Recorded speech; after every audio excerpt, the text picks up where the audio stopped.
Welcome back to the Talking Hedge. I'm Josh Kincaid, and this is your Cannabis Business Podcast. Today, we're going to be talking about video number 3, the future of the cannabis industry, an interview with Dope Magazine. On the line with us is Dan Kimmis, our CBD correspondent with good CBD products. So the future of the cannabis industry, an interview with Dope Magazine with Gary V. So there's a few points that I want to make, a half a dozen to be exact. And number one is that the cannabis industry is ahead of every other industry because of its youth and entrepreneurship. This is according to Gary V. When interviewing Dope Magazine about 6 months ago, saying that just the drive and the tenacity of the industry, it's youthful, it's energetic, there's a lot of entrepreneurs. Maybe that's good. Maybe that leads to a lot of learning opportunities. What do you think, Dan? I'm a fan of a blended team. As far as I'm concerned, one of the greatest resources you can have in your hands is that young, bright-eyed, she wants to lead, she's got some vision, or he's got some vision and all of that.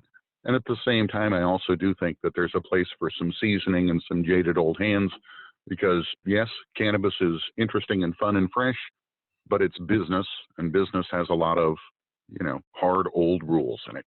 So the number 2 point for the future of the cannabis industry is that the cannabis industry is going to be the teacher of innovation by 2040, influencing how all products are sold. So Gary V thinks that by 2040, that people that are in the industry now are going to be teachers of innovation to diaper companies and tire companies, and that what we're learning now is going to be transferable across all product lines within the next 20 years. Hey, Kron, again, I hate to dissent, but let's dissent for just a little bit. So much of this knowledge is so transitory. It doesn't age well, right? And by 2040, brother, I'm going to be dead.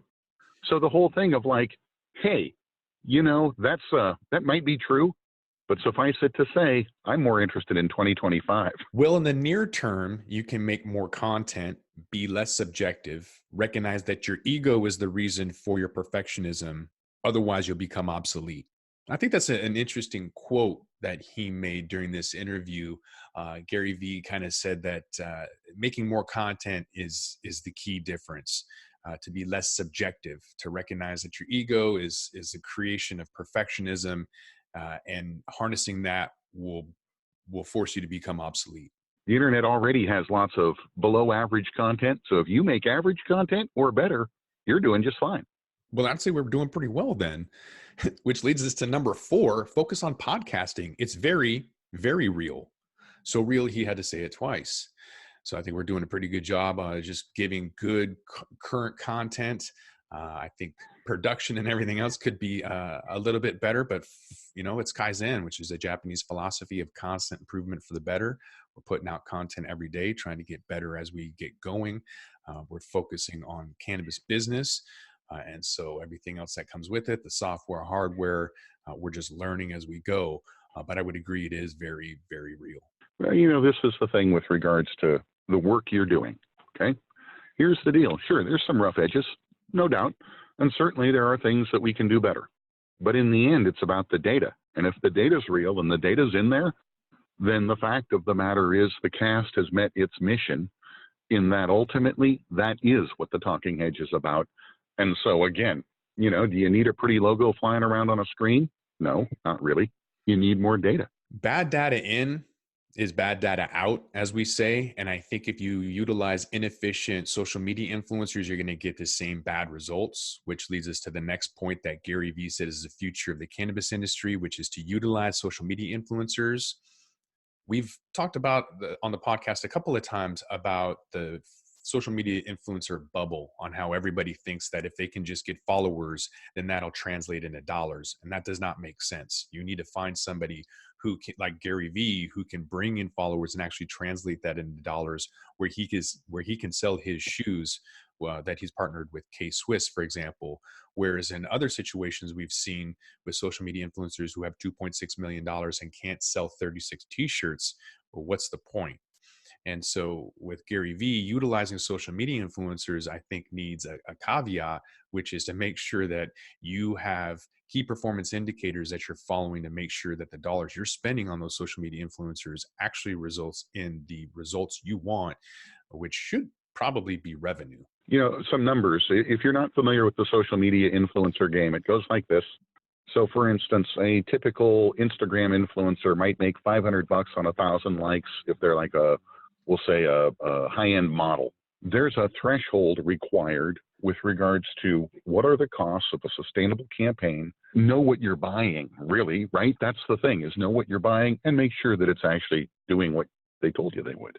And the final point that Gary Vee makes for the future of the cannabis industry, for the future, the sixth and final point is that Gary believes that cannabis delivery methods and hardware packaging designs will be the future of the cannabis industry.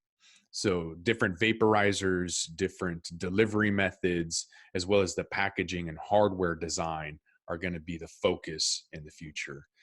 I tend to agree with them when you see Wick and Mortar charging $50,000 for a brand logo and the design, as well as a lot of the hardware that's coming out. There's hasn't been the capital behind that for the innovation. And now that we're seeing it, I think there's going to be a massive amount of new products coming online that we may see this December at MJ BizCon in Vegas, and possibly with that other delivery methods.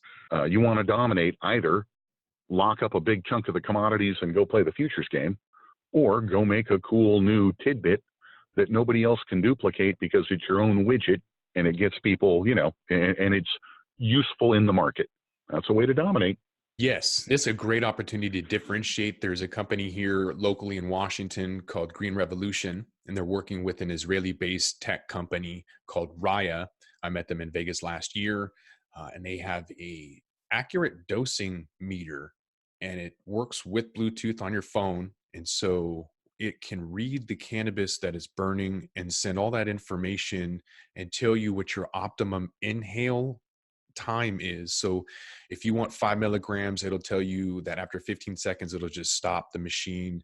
It'll tell you the terpene profile. There's a lot of software opportunities with it. It's a little chunky in terms of size, but I think that the software and the data that it's going to provide is phenomenal. So there's some pretty cool opportunities for delivery methods, accurate dosing, hardware, all of those things that are really kind of driving some of the investment vehicles, along with data being the second largest investment vehicle this year in the cannabis space specifically.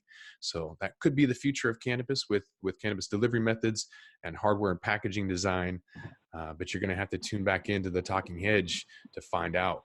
So with that, we're going to roll this one up. I'm Josh Kincaid. This is the Talking Hedge. Don't forget to like, share, and subscribe, or don't, and I'm out.